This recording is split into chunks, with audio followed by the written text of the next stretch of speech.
Boa noite a todos vocês. Quero começar agradecendo a Deus por essa oportunidade dessa casa, de estarmos aqui reunidos mais uma vez, pedindo a Jesus que esteja conosco, que nós possamos sentir a paz que só Ele nos dá. Hoje, a nosso estudo sugerido é uma leitura que tem o título A Prece Recompõe, que foi psicografado por Chico Xavier no livro A Vinha de Luz. E essa é uma leitura que analisa esse versículo que está no Novo Testamento, no Atos dos Apóstolos, que diz que tendo orado, moveu-se o lugar em que estavam reunidos. Essa frase, ela é muito forte, ela vem nos mostrar quão poderoso pode ser uma oração. O contexto desse versículo foi o momento em que Simão Pedro e João estavam reunidos logo após um milagre feito a um homem que estava doente há muito tempo. E houve então uma discussão entre os cristãos e os não cristãos, e eles estavam falando sobre o poder da oração, que uma pessoa, quando ora com sinceridade, de coração, com muita fé, ela tem uma transformação muito grande a partir dessa oração. E essa oração, quando ela é feita em comunhão, em várias pessoas que estão harmonizadas, todos no mesmo, fazendo o mesmo pedido, ela transforma aquele lugar. Então é isso que quer dizer aí que moveu-se o lugar em que estavam reunidos. Então, para a nossa conversa de hoje, a nossa agenda, a gente vai tocar nesses assuntos, vamos falar um pouquinho de cada um desses assuntos, sobre o que é a prece, qualidades da prece, eficácia da prece, ação da prece e maneira de orar. Tá dando para enxergar aí no fundo, tranquilo? Talvez meio pequeno. Esses temas estão sugeridos no Evangelho segundo o Espiritismo. Então, antes de falarmos do poder da prece, de quais são os efeitos, a qualidade da prece, vamos procurar entender o que é a prece. Né? E no Livro dos Espíritos, na questão 659, Allan Kardec faz essa pergunta: qual é o caráter geral da prece? Nessa parte do livro, é a terceira parte do Livro dos Espíritos, onde Allan Kardec trata das leis divinas. Ele dividiu as leis divinas em 10, e uma delas é a lei da adoração. Nessa lei da adoração, tem uma sequência de perguntas que fala sobre a prece. E para definirmos a prece, ele fez essa pergunta: qual que é o caráter geral da prece? A prece é um ato de adoração. Orar a Deus é pensar nele, é aproximar-se dele, é pôr-se em comunicação com ele. Três coisas podemos propor-nos por meio da prece: louvar, pedir e agradecer. Então, vejam qual é a resposta dos Espíritos que nos orienta sobre a prece. Vemos então que, como essa questão está contida na lei da adoração, a prece é então uma adoração. O que é uma adoração? A adoração é quando você se coloca numa condição submissa a Deus. Você enxerga a magnitude, a grandiosidade de Deus, quanto Ele é poderoso e quanto Ele é maior do que nós. Então, é você se colocar numa situação de submisso menor que Deus. Isso é você adorar, né? E quando você faz consciente dessa sua pequenez de Deus, a oração é uma forma de você se aproximar dele. Adiante falaremos mais sobre louvar, pedir e agradecer. E agora, falando sobre as qualidades da prece, esses itens, qualidade da prece, eficácia da prece, estão no capítulo 27 do Evangelho segundo o Espiritismo. Esse capítulo tem como título Pedi e obtereis. Então nós vamos entender o que nós podemos pedir a nossa prece, como que devemos fazê-la, para que seja uma prece que entre em contato direto com Deus. Então, para que a nossa prece seja uma prece de qualidade, o Evangelho nos diz: não vos ponhais em evidência Antes, orai em secreto. O que quer nos mostrar aqui? Que não há necessidade nem mesmo da palavra falada. Desde que você esteja pensando, você esteja conectado com o ser superior, que no caso a gente está falando por enquanto de Deus, nós vamos ver que Deus tem os seus intercessores. Você basta simplesmente orar em secreto.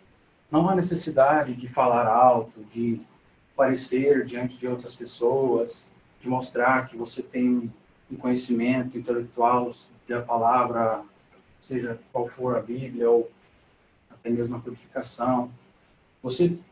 Uma oração feita em secreto no seu quarto, pode ser em voz alta ou simplesmente por pensamento, ela é sim uma prece de qualidade. Segundo item, não afeteis orar muito, com multiplicidade das palavras, mas ore com sinceridade. Esse item está nos falando que não importa quão rico é o seu vocabulário, não há necessidade de você utilizar somente palavras bonitas, mas que as suas palavras sejam sinceras. Isso até me fez lembrar uma música, não é uma música religiosa, mas é uma música que fala assim, não é importante falar certo, desde que você viva o que você fala. Né? E com a prece, falando com Deus, é a mesma coisa. Seja sincero com aquilo que você tem dentro de você, não precisa de palavras rebuscadas, desde que exista sinceridade naquelas palavras. Outra coisa também, não há necessidade daquelas orações prolongadas, 1 hora, 3 dias, 9 dias. Eu lembro quando eu frequentava a igreja católica, por exemplo, nós íamos numa chamava Cerco de Jericó. Era uma semana, a gente fazia o cerco, todos os dias da semana a gente ia e rezava o terço, se eu não me engano era 3 vezes por dia. E eu falo por experiência própria, todas as orações que eu fazia era uma ou outra, só que eu estava realmente ali concentrado no que eu estava falando. Né? Eu sei que existia ali uma eficácia, porque daquelas 50 Ave Marias ali, pelo menos uma eu tenho certeza que eu fiz de coração. Né? Mas então, se você conseguir fazer uma oração, pode ser uma oração ao Pai Nosso, uma Ave Maria, qualquer oração que seja de coração, seja sincera, ela não precisa ser uma oração muito longa, desde que tenha sinceridade naquelas palavras que você está falando. E um dos itens que eu achei assim, que mais me marcou foi esse próximo item aqui, que diz o seguinte: antes de orardes, se tiverdes qualquer coisa contra alguém, perdoai-lhe, visto que a prece não pode ser agradável a Deus, se não parte de um coração purificado de todo sentimento contrário à caridade. Essas palavras são palavras ditas por Jesus, que você pode encontrar no Evangelho de Marcos, capítulo 11, versículo 25 e 26. Então, vejamos. Você está pedindo a Deus, você, no seu recanto, está lá, concentrado, conectado com Deus, na sua intimidade com Ele, pedindo para que Ele alivie suas aflições, seus sofrimentos, ou te ajude a conquistar alguma coisa, passar uma prova, qualquer que seja o seu pedido. Mas no seu coração você tem ali alguém que te ofendeu, alguém que te fez algum mal, alguém que está te impedindo de chegar até naquele objetivo. Como pode Deus te perdoar se você não é capaz de perdoar aquele que te ofendeu? Né? Porque Deus é justo tanto com você quanto com o próximo. Então, primeiro é preciso que você tenha um coração limpo, um coração... Para mim, eu achei esse item bastante... me chamou a atenção porque a gente sabe o quanto é difícil a gente perdoar. Né? Então, antes de você pedir a Deus o perdão sobre alguma das suas falhas, perdoe também. Até o próprio Pai Nosso, que Jesus nos ensinou, que é uma oração simples e completa, ele fala: perdoai as nossas ofensas, assim como nós perdoamos a quem nos tem ofendido. Né? Para vocês verem quanto é importante o perdão, para que tenhamos uma conexão mais íntima com Deus. E quando a gente perdoa alguém, a gente está ali, né, vendo o defeito da pessoa. Nossa, como é difícil tolerar aquela pessoa, ou um cônjuge, ou um patrão, ou alguém que a gente tem dificuldade de relacionamento. E é muito fácil a gente enxergar o problema das pessoas. E o próximo item fala isso. Examinar os vossos defeitos, não as vossas qualidades. E se vos comparardes aos outros, procurai o que há em vós de mal. Então, quando a gente estiver tentando perdoar aquela outra pessoa, procure em você o que há de mal, quais são as suas más inclinações, os seus defeitos, e como é que você pode lidar com aquela pessoa. Veja, todos nós aqui somos espíritos imperfeitos que estamos à procura de uma evolução espiritual. Cada um de nós quer sair daqui melhor. Cada dia nós temos esse objetivo. E não é encontrando o problema nos outros que a gente vai se tornar uma pessoa melhor. A gente sabe disso, a gente vem falando disso sempre, que é mais fácil eu enxergar os meus defeitos e tentar me modificar para conviver melhor com a outra pessoa. Por mais que ela seja difícil, um exemplo que a gente pode dar do bom espírito não é aquele, ou mesmo do bom cristão, não é aquele que conhece a Bíblia de ponta a ponta ou as obras kardecianas todas, mas é aquele que se modifica internamente. É por meio das suas atitudes, do seu comportamento, que você modifica o seu ambiente. Então, aqui ele está falando, quando a gente estiver fazendo uma prece, examine os nossos defeitos, ao invés de você querer corrigir a outra pessoa. Orar, enfim, com humildade, como o publicano, e não com orgulho, como o fariseu. Então, vejam bem quais são as qualidades da prece. Todos esses itens que nós falamos, o último ele fala da humildade. E é como falamos na questão do livro dos Espíritos de adoração. Quando você se coloca numa posição inferior a Deus, você está se colocando você está sendo humilde. Olha, eu não sou melhor que Deus, não sou melhor que meus irmãos, então você está sendo humilde. E aqui ele fala do publicano e do fariseu, porque no tempo de Jesus, os publicanos eram aqueles cobradores de impostos. Ou seja, eles eram odiados pela sociedade, né? E os fariseus eram aqueles que interpretavam as escrituras. Então, no momento em que os dois chegaram ao templo para orar, cada um fez uma prece. E o publicano fez uma prece com humildade. Veja como o Evangelho nos mostra isso. 2 homens subiram ao templo para orar. Um era fariseu, publicano o outro. O fariseu, conservando-se de pé, orava assim consigo mesmo. Meu Deus, rendo-vos graças por não ser como os outros homens, que são ladrões, injustos e adúlteros, nem mesmo como esse publicano. Jejuo 2 vezes por semana, dou o dízimo de tudo que possuo. Veja que arrogância, né? O publicano, ao contrário, conservando-se afastado, não ousava sequer erguer os olhos ao céu, mas batia no peito dizendo, meu Deus, tende piedade de mim que sou pecador. Declaro-vos que este, que era o publicano, voltou para sua casa justificado, e o outro não, que era o fariseu. Porquanto aquele que se eleva será rebaixado, e aquele que se humilha será elevado. Então vejamos, o próprio publicano, sabendo das suas imperfeições, sabendo da sua condição de pecador, ele teve a humildade de assumir e a sua prece teve muito mais qualidade, mais eficácia do que o fariseu que foi arrogante, e o próprio Jesus considerava os fariseus como hipócritas, né? Pregavam a palavra, mas não a viviam.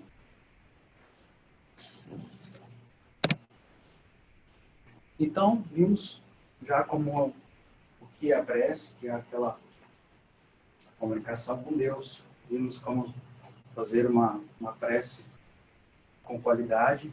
Vamos falar então sobre a eficácia da prece. Agora que nós sabemos como fazer uma prece com qualidade, qual é o efeito que essa prece vai ter na minha vida?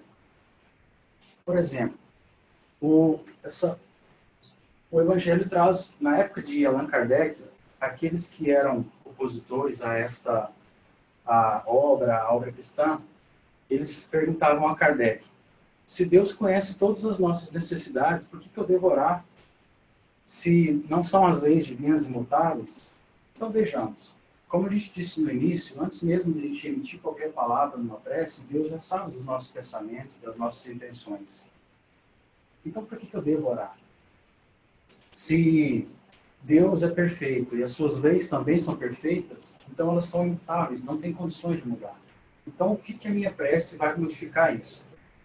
Só que diante das leis divinas, Allan Kardec, ele codificou 10 das leis divinas. Existem mais, mas para o nosso entendimento, os Espíritos nos descreveram em 10. E duas delas são a lei da liberdade e a lei do progresso. O que vem a ser a lei da liberdade? O livre-arbítrio que Deus nos concede.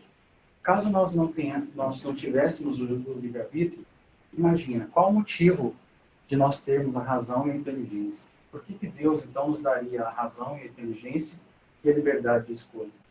Se nós não tivéssemos essa liberdade, nós seríamos como marionetes. Deus nos movimentaria de acordo com a vontade dele. Mas, diante da sua perfeição, ele nos deu a liberdade. Então, nós temos a liberdade de seguir qual caminho vamos percorrer diante das leis divinas. Nós vamos andar de acordo com a lei ou nós vamos ser os transgressores? Vamos andar fora da lei. E também a lei do progresso, que não existe como, na nossa linha de tempo reencarnatório, como nós retroagirmos.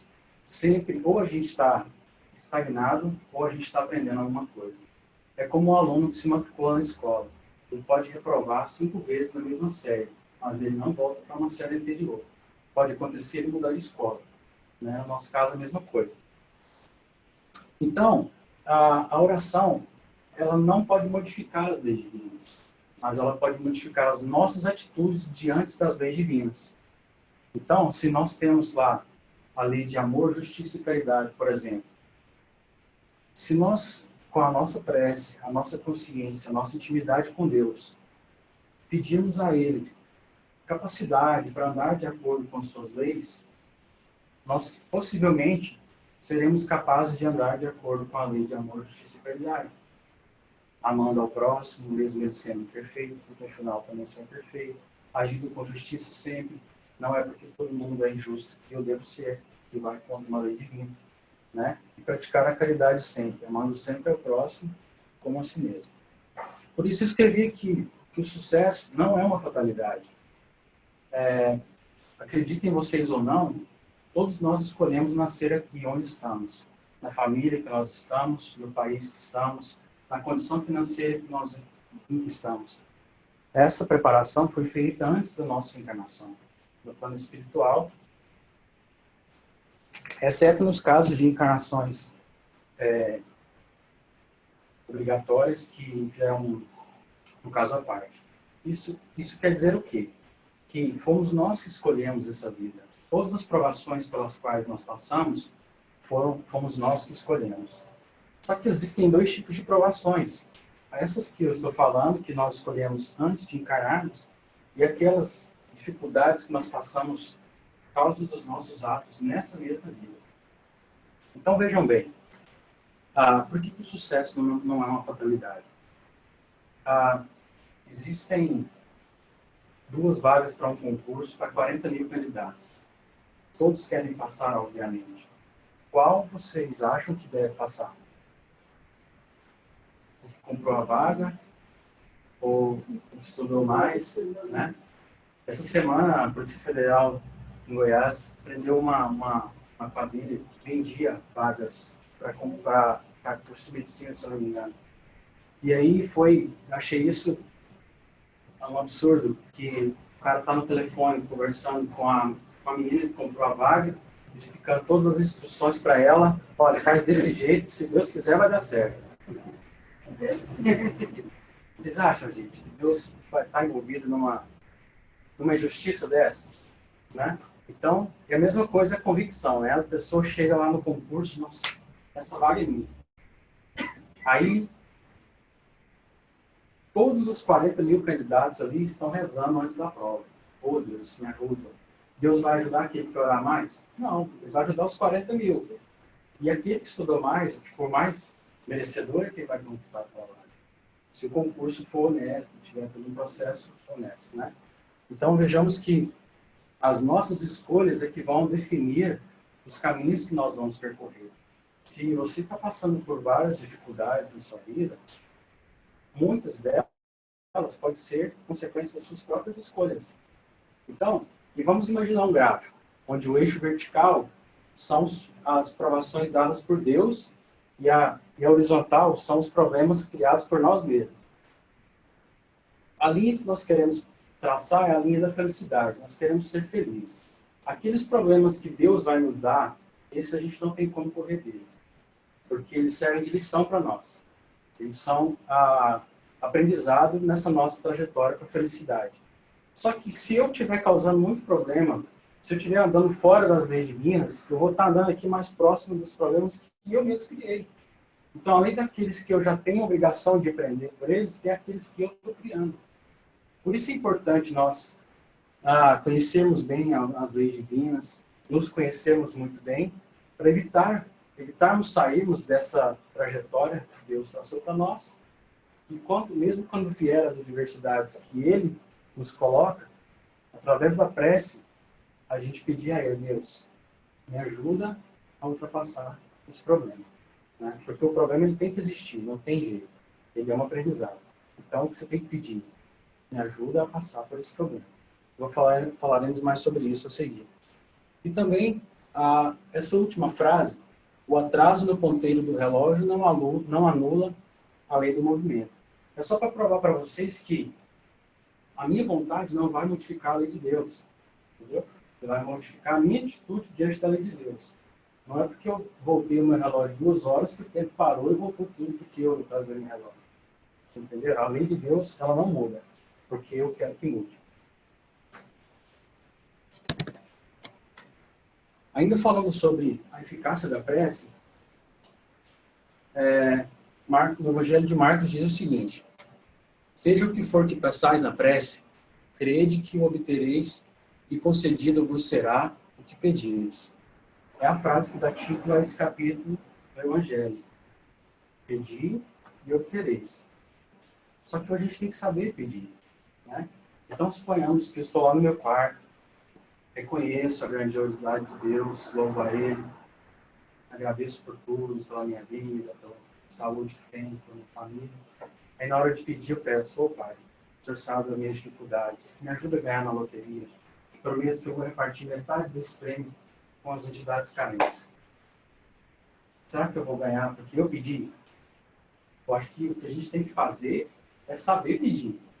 Né? O que acontece é que pode ser que eu ganhe nessa loteria porque eu pedi, doe a metade para as instituições de caridade, mas a outra metade vai desviar-me do meu caminho, por menor que seja o valor. E aquele que, como é que é o ditado, aquele que não valoriza o pouco, também não muito, possivelmente, né? Por exemplo, se a pessoa falar: se eu ganhasse na loteria, eu ia ajudar muita gente. Quanta gente você já ajuda com o pouco que você tem, né? Então, esse é só um exemplo, assim, que a gente tem que saber pedir. Né? Essa é o que essa frase está nos mostrando, esse versículo está nos mostrando. Ora, se o sofrimento é uma utilidade para a sua felicidade futura, Deus o deixará sofrer. O que isso quer dizer? Suponhamos que nós tenhamos um problema, cada um de nós temos vários problemas. Problema de saúde, de relacionamento, problema econômico, problema espiritual. São vários. E como eu disse há pouco, se Deus sabe que aquele problema vai ser alguma coisa que vai nos trazer um benefício no futuro, Ele não vai acabar com aquele problema. A sua prece vai fazer o quê? Você vai conectar com Deus com sinceridade e pedir forças a Ele para superar aquele problema. Certo? Qual que é a diferença? A diferença é que você estará andando de acordo com as leis e estando em prece, sempre em prece, estando com problema ou não, você evita que outros males venham a acontecer. Então, Deus está aí para nos mostrar que o sofrimento é sempre um aprendizado. Quantas dificuldades nós não passamos na nossa vida até hoje para chegar até aqui. E quando a gente passava por aqueles momentos, a gente falava, nossa, não vou dar conta. E estamos aqui hoje, continuando lutando e cada vez aprendendo mais. A mesma coisa acontece numa relação entre pais e filhos. Suponhamos que é a hora do almoço e a criança quer comer um chocolate e tomar uma Coca-Cola. Para a criança, aquilo ali é algo que vai saciar a fome dela. Então é uma coisa boa. Mas o pai sabe que não é. O pai, então, não vai deixar. Porque a hora do almoço é a hora de comer uma comida mais saudável e não um chocolate. Né? Então, se nós que somos imperfeitos temos a consciência de que nós vamos tratar bem os nossos filhos, imagine Deus, que é a inteligência suprema do universo. Ele conhece cada um de nós. Ele conhece cada uma das nossas necessidades. Então, ele sabe exatamente do que nós precisamos. Além disso, quando eu falei que não adianta a gente pedir para Deus livrar a gente de um problema que Ele não vai dar, gente, Deus é justo e bom. Aliás, Ele é infinitamente justo e bom. Se a gente está passando por um problema e Deus quiser tirar esse problema da nossa vida, Ele tira naquele exato momento. Então, a bondade de Deus é infinita, nós não podemos mensurá-la. Por exemplo, hoje eu estava, por acaso, eu não acredito que é acaso, mas eu ouço muitas palestras enquanto trabalhando, e eu ouvi uma entrevista daquele Dr. Fritz. Não sei se vocês já ouviram falar. Era um engenheiro eletrônico no Brasil, que ele, em determinado momento da vida dele, ele era utilizado como médium para a cura pelo Dr. Fritz, que era um espírito do Dr. Fritz. E muitas pessoas que às vezes iam lá por curiosidade, nem queriam, eles só queriam ver, até essas pessoas o Dr. Fritz escolhia e as curava. Para você ver como que quando Deus quer resolver um problema, Ele resolve. Por mais que você não esteja ciente dele. Certo? E, então, eu falei isso porque existem 3 coisas que você pode pedir numa prece, com certeza você vai receber. Deus lhe concederá sempre, se pedir com confiança, a coragem, a paciência, a resignação. Mas tem uma palavra interessante ali, ó. Se você pedir com confiança, né? Oh Deus, me dá aí coragem, paciência, resignação. Resignação é submissão. É você ouvir ali a voz de Deus e acreditar nela, ser submisso à vontade de Deus. Então, não, se você quer mesmo solucionar, ter forças para superar aquele problema, imagine, a gente acompanha os estudos das pessoas com câncer, por exemplo. Aquelas que têm fé em Deus, praticam oração, têm uma chance muito maior de se recuperar do que aquelas que não acreditam em Deus, que não fazem oração. Então, veja, a própria Divaldo conta uma história, numa das suas palestras, que tinha uma mulher que estava sofrendo, não lembro se era leucemia, isso aqui era um problema grave. E ela se colocou em oração, e ela não pediu a Deus, oh, Deus, me cura esse problema. Ela falou, Deus, que seja feita a vossa vontade. Em seguida, ela voltou ao médico e estava curada. Ou seja, ela não pediu a cura, mas Deus quis ela. Então, quando você for pedir a Deus em oração, peça coragem, paciência e resignação. Essas, com certeza, você vai receber. E por último, ajuda-te e o céu te ajudará. É aquela história. Inclusive, conectando agora com a leitura que foi feita. A leitura de hoje, ela começa falando que para você construir uma casa, por exemplo, você tem que primeiro preparar o terreno. Então, se você precisa de ajuda do céu, de ajuda de Deus, do seu anjo da guarda, dos espíritos superiores, prepare-se primeiro. Tá? Então, suponhamos, aquela pessoa que teve uma vida desregrada, comendo muito álcool, cigarro, ou qualquer que seja vício, ou droga, e de repente essa pessoa passa mal. Aí Deus vai dar a chance dessa pessoa de se reverter aquela situação e curar aquele problema ali. Se ela continuar com os mesmos hábitos que ela estava, ela vai ter o mesmo problema? Com certeza, né? Uma pessoa que é diabética, por exemplo, se ela já sabe do problema do diabetes e ela continua ingerindo açúcar, ela vai ter um problema mais sério no futuro. Mas, se essa pessoa, ciente daquele problema, muda sua atitude, muda o seu terreno, passa a cuidar de si próprio, todas as coisas vão favorecer a partir daquela mudança. Por isso que fala, ajuda-te e o céu te ajudará. Modifique-se a si mesmo, como dissemos no início, procure enxergar as suas más inclinações, onde você está errando, e a partir desse reconhecimento, você vai ter novas atitudes. Assim, o céu te ajudará. Os bons espíritos e, é claro, Deus. Além disso, o Evangelho fala o seguinte: além de te dar coragem, paciência e resignação, também lhe concederá os meios de se tirar por si mesmo das dificuldades. Vejam bem, você consegue resolver o próprio problema, mediante ideias que lhes fará surgir os bons espíritos, deixando dessa forma o mérito da ação. Ou seja, você, por intermédio dos bons espíritos, terá novas ideias, poderá passar por aquele problema. Falamos então da qualidade da prece e da eficácia da prece. E agora então vamos falar da ação da prece, que também está no Evangelho segundo o Espiritismo. O Livro dos Espíritos, no início, falava que a prece é uma adoração a Deus. O Evangelho utiliza a prece, é uma invocação. Todas as duas respostas fazem sentido porque é a nossa comunicação com Deus, direta com Deus. É uma invocação mediante a qual o homem entra pelo pensamento em comunicação com o ser a que se dirige.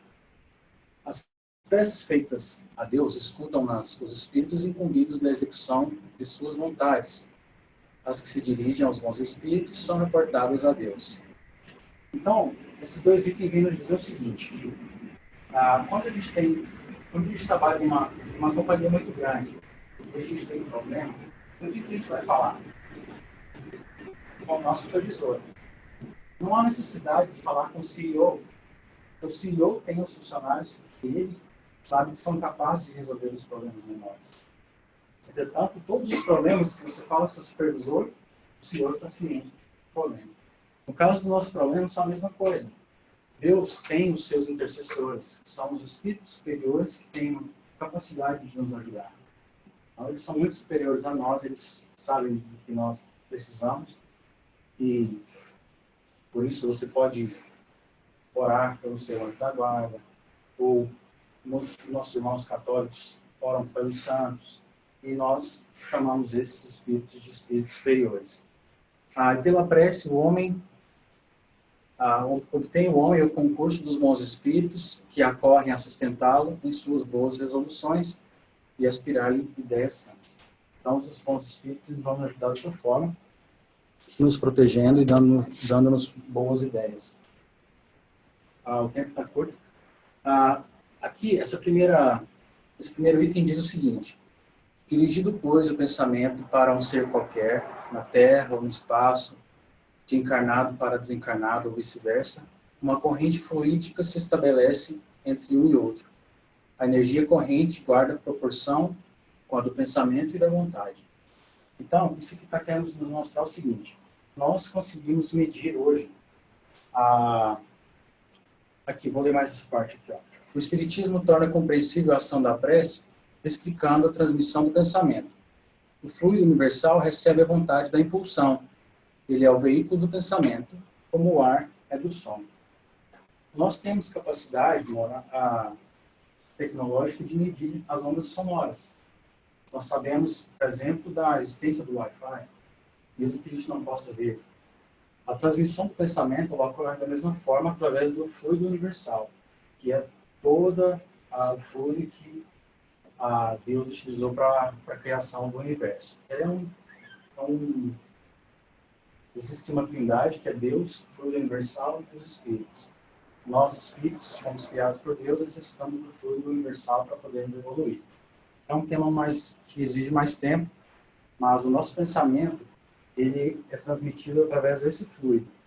Pode ser entre encarnados, entre nós encarnados e alguns desencarnados, ou vice-versa. Né? Ou seja, nós podemos orar por nós, por algum ente querido, encarnado ou desencarnado. Então, para finalizar, vamos então relembrar como devemos orar. O dever primordial de toda criatura humana, o primeiro ato que deve assinalar a sua volta à vida ativa de cada dia é a prece. Então, o Evangelho está nos sugerindo aqui que, ao amanhecer, a primeira coisa que nós devemos fazer é uma prece, uma oração. Por quê? Nós tivemos uma noite, o nosso corpo está descansado, está dormindo, mas nosso espírito está ativo. Onde que está o nosso espírito? Depende dos seus pensamentos. Se você tem pensamentos de paz, pensamentos de esperança, de fé, o seu espírito, enquanto você dorme, ele vai estar participando de pensamentos, é como uma estação de rádio. Né? Se você tem pensamentos positivos, pensamentos bons, preparando-se para dormir, esperando o dia seguinte, o seu espírito vai estar bem conectado. E, por outro lado, se você, ao dormir, você assistir vídeos ou programas, ou ler livro, qualquer coisa que seja prejudicial, o seu espírito vai estar conectado com aquele tipo de espírito também prejudicial. Então, por isso, depois de uma noite assim, ao voltar para o seu corpo, entre aspas, o seu corpo sempre esteve ali, mas ao amanhecer, você pode primeiro agradecer a Deus por todo o simples fato daquele novo dia estar começando, né? E aí você acrescenta todos os seus agradecimentos e pedidos para aquele dia. A prece deve ela subir humilde aos pés do Senhor para lhe recomendar a vossa fraqueza, para lhe simplificar amparo, indulgência e misericórdia. Ou seja humilde, peça um amparo, indulgência e misericórdia de Deus para aquele dia que está começando. Mas a prece tem que ser feita só de manhã? Não, a prece pode ser feita todos os instantes, desde que ela tenha aqueles requisitos que nós falamos da qualidade, por exemplo. Pode ser feito em silêncio, você pode estar dirigindo, você pode estar no trânsito, você pode estar no trem, em qualquer circunstância, desde que ela seja feita de coração. Deve partir do coração, deve ser uma prece feita com sinceridade, conectando com um espírito superior ou diretamente com Deus. E, como nós vimos no começo, ela pode ter por objeto um pedido, um agradecimento ou uma glorificação. Ou os três.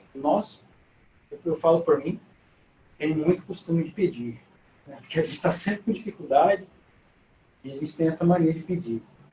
E menos de agradecer e menos ainda de glorificar ou de louvar a Deus, né? De nos colocarmos na situação de inferioridade a Deus. Então, essas são as características da prece. Só para lembrar o título da mensagem, que a prece recompõe. Então, nós agora temos noção de que a prece, ela sempre vai ser benéfica. Ela é um tesouro valioso que nós temos, que devemos utilizar a todo tempo, a todo momento, em nosso benefício, em benefício dos nossos irmãos. E essa é uma forma de caridade que você pode fazer, é orar por alguém. Pode ser alguém que está passando por um problema ou alguém desencarnado.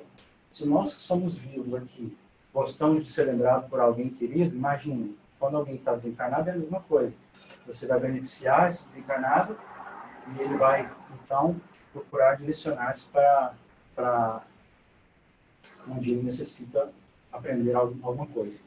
Então, resumindo é isso. Eu espero que vocês, ao fazer uma prece, vocês sintam quão poderosa é essa prece, porque não existe uma prece sincera feita do coração, não existe nenhuma prece que ela não seja ouvida. Todas as preces são ouvidas. Lembrando que Deus sabe das nossas necessidades e que nós temos que ter a resignação de passar por essas dificuldades, porque no final nós seremos felizes, independente do sofrimento atual todas as dificuldades. Nós, através da prece, estamos sempre em conexão, em intimidade com Deus. Muito obrigado a vocês. Essa é a bibliografia. Vinha de Luz é o livro que usou para leitura, e todas essas frases que nós vimos são diretamente da obra de Allan Kardec e do Novo Testamento. Muito obrigado. Como seu passo agora?